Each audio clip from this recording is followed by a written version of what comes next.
આ બધી સમસ્યાનું એકમાત્ર કારણ છે આપણે લડતા નથી, આપણે બોલતા નથી.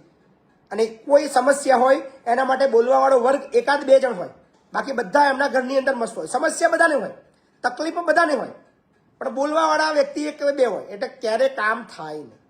પણ આ વિડીયોના માધ્યમથી લોકોને એટલા જાગૃત કરીશ, લોકોને એટલી શક્તિ આપીશ, લોકોને એટલી સમજણ આપીશ કે 1,00,000% હિંમત આવશે, બોલશે, લડશે, નેતાની ઊંઘ હરામ કરશે અને જબરજસ્તી રીતે સંવિધાનિક રીતે કાયદાની સિસ્ટમથી ન્યાય મેળવશે અને કામ કરાવશે.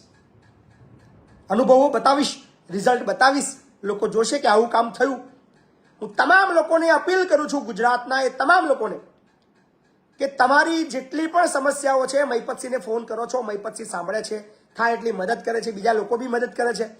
પણ પહેલો હક, પહેલો ઉપયોગ તમારા સ્થાનિક નેતાઓનો કરો, એ લોકોને મજબૂર કરો, એટલી તાકાતથી એના ઘરે જઈને રજૂઆત કરો.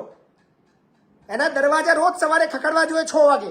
એને કહેવાનું કે જ્યારે ચૂંટણીમાં તું ઊભો તો મોટી મોટી વાતો કરતો હતો, અડધી રાતે મારો દરવાજો ઠોકજો, આયા છીએ દરવાજો ઠોકવા, કામ કરો. એટલો એને શરમમાં નાખો, એટલી વાર રજૂઆત કરો, ટોળું લઈને રજૂઆત કરવા જાઓ, કરો આવું.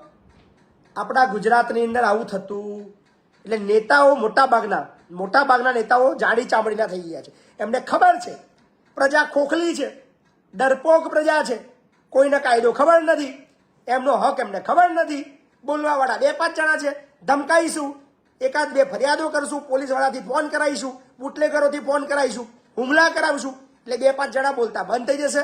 આપણે મસ્તીથી 5 વર્ષ નોટો છાપવાની, ગોરખ ધંધા કરવાના, વિકાસ માઈ ગયો, જેને જે કરવું એ કરે, આપણે આપણું કામ કરો. આ ચાલે છે. પ્રજા જ્યાં સુધી જાગશે ને ત્યાં સુધી દેશની અંદર બદલાવ નહીં આવે. આશા રાખો છો બધું બદલાઈ જાય, રામ રાજ્ય આવી જાય. પણ રામ કોણ છે, રામના વિચારો કોણ છે, એ આપણા બધા મનુષ્યની અંદર છે. આપણે જાગીશું તો બધું બદલાશે. ચલો વાત કરીએ ફોન કોલ્સની.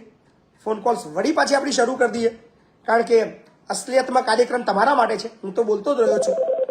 નવા કોલર્સ આપણી સાથે જોડાઈ ગયા છે. હાજી નમસ્કાર.